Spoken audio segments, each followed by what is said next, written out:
IPS officer बसंत रात ने जो है उन्होंने रेजिग्नेशन पेश किया है और उन्होंने नहीं आपसे सवाल करना एब्रोकेशन आर्टिकल 370 के बाद आपने कहा डेवलपमेंट, आप जिस रोड से आए आपने देखा रोड की क्या हालत है। जल्द ठीक करेंगे। राना साहब, महबूबा मुफ्ती जी ने कहा है कि लोगों को जुट होकर खड़े होना चाहिए वरना यहाँ की जो हालत है गाजा जैसी हो जाएगी। आप पूछना चाहेंगे आमिर मागरे के फादर जो है उनको सेना मेडल मिला है, क्या आप मानते हैं उनके मन में हुब्बुल वतनी का जज्बा था? है देखिए, जम्मू कश्मीर का हर शख्स के दिल में हुब्बुल वतनी का जज्बा। राना साहब, आप खुद सियासी लीडर हैं, क्या आपको नहीं लगता है ये जरूरी है? सियासी लीडर होने के साथ साथ एक इंसान। महबूबा मुफ्ती जी ने अच्छा कहा है, हम सबको मिलकर पाकिस्तान की दहशतगर्दी के खिलाफ लड़ना। पुलिस वाले नहीं होंगे तो ये पाकिस्तान यहाँ कब्रिस्तान बना देगा, सारे कश्मीरियों को कत्ल कर देगा पाकिस्तान, अगर ये हमारे पुलिस और हमारे पैरामिलिट्री फोर्सेस और हमारी आर्मी नहीं। देख रहे हैं एशियन न्यूज़ हब और इस वक्त हम बीजेपी के यूटी प्रेसिडेंट रविंद्र रैना के साथ मौजूद हैं। आप यहाँ सौरा कंडोलेंसेस के लिए आए हैं सैफुल्लाह कादरी के घर,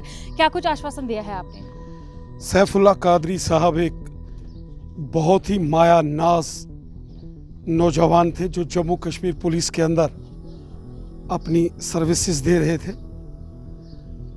और सैफुल्लाह कादरी साहब ने अपनी कुर्बानी इस मुल्क के लिए दी है।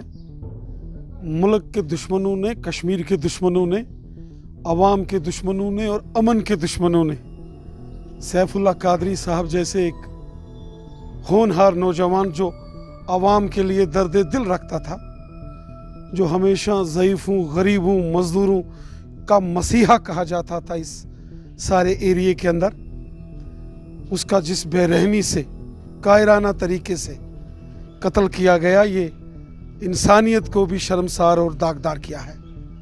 और उससे भी ज़्यादा शर्मनाक है उसकी छोटी बच्ची, जो 4 साल की बच्ची को जिस तरीके से निशाना बनाया गया, ये कौन सी बहादुरी है? ये कायराना हरकत है, ये इंसानों का कत्ल, ये बहुत बड़ा गुनाह है। जिन लोगों ने, जिन कायरों ने, जिन दहशतगर्दों ने ये गुनाह किया, उनको तो कानून ने, पुलिस ने ठिकाने लगाया है, लेकिन ऐसे लोगों को ऊपर वाला भी कभी माफ़ नहीं करेगा। इनको इनके गुनाहों की भारी कीमत पहले भी चुकानी पड़ी है, आगे भी चुकाएंगे। ये इंसानियत का कत्ल है। आपसे पूछना चाहेंगे आमिर मागरे के फादर जो है उनको सेना मेडल मिला है, क्या आप मानते हैं उनके मन में हुब्बुल वतनी का जज्बा था? है देखिए, जम्मू कश्मीर का हर शख्स के दिल में हुब्बुल वतनी का जज्बा है। जम्मू कश्मीर का बच्चा बच्चा हुब्बुल वतनी के जज्बे से भरा हुआ है। ये चंद गिने चुने मुट्ठी भर लोग उंगली पर गिन सकते हैं। जिनसे पूछना चाहेंगे आमिर मागरे के फादर को जो है सेना मेडल मिला है, अभी तक 6 महीने बीत चुके हैं, ऑनरेबल कोर्ट का भी ऑर्डर आ चुका है कि बॉडी को एक्सह्यूम करके घर वालों के हवाले कर दिया जाए, लेकिन अभी तक घर वालों को नहीं दी गई। क्यों? कानून जो है वो कानून ही दे रहा है ना राना साहब, कानून हमारे मुल्क कानून के हिसाब से चलता है। जो कानून ने कहा वो होगा। तो अभी तक क्यों नहीं हुआ? फिर होगा, यकीनन होगा। कानून से बड़ा हिंदुस्तान में कोई नहीं है। हिंदुस्तान में सबसे बड़ा हिंदुस्तान का कानून है, और इसलिए जो कानून ने कहा वो तो होगा। आईपीएस ऑफिसर बसंत रात ने जो है उन्होंने रेजिग्नेशन पेश किया है और उन्होंने नहीं आपसे सवाल करना जरूरी है, लोगों के सवाल है ना, आपको सवाल तो सुनने पड़ेंगे, आपको सवाल सुनने पड़ेंगे। आईपीएस ऑफिसर बसंत रात ने जो है रेजिग्नेशन पेश किया है और कहा है कि ये एक नोबल पॉलिटिक्स जो है एक नोबल प्रोफेशन है। क्यों मजबूर हो गए वो ये बोलने के लिए? वो इतने अच्छे ऑफिसर थे और आज वो मजबूर हो गए ये बोलने के लिए कि आज पॉलिटिक्स एक नोबल प्रोफेशन है। मैं यहाँ सैफुल्लाह कादरी साहब की ताज़ियत पर आया हूँ। मैं उनके यहाँ घर में हूँ, इसलिए यहाँ कोई सियासी तनकीद करना, कोई सियासी बयान देना मैं ठीक नहीं समझता हूँ। इस समय राना साहब, आप खुद सियासी लीडर हैं, क्या आपको नहीं लगता है ये जरूरी है? सियासी लीडर होने के साथ साथ एक इंसान पहले हूँ। मैं भी इंसान के जैसा दिल रखता हूँ।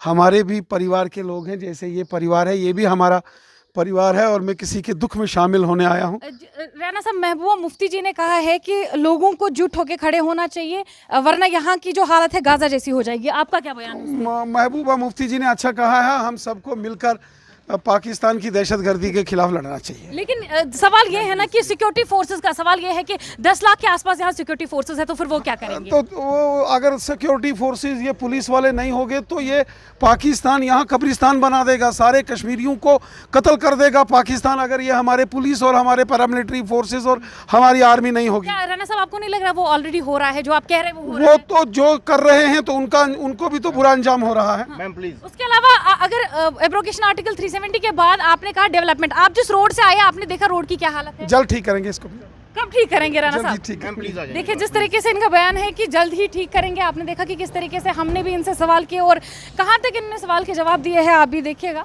आगे भी आप तक रिपोर्ट्स पहुंचाते रहेंगे। फिलहाल के लिए मुझे दीजिए इजाजत। Asian news half Srinagar.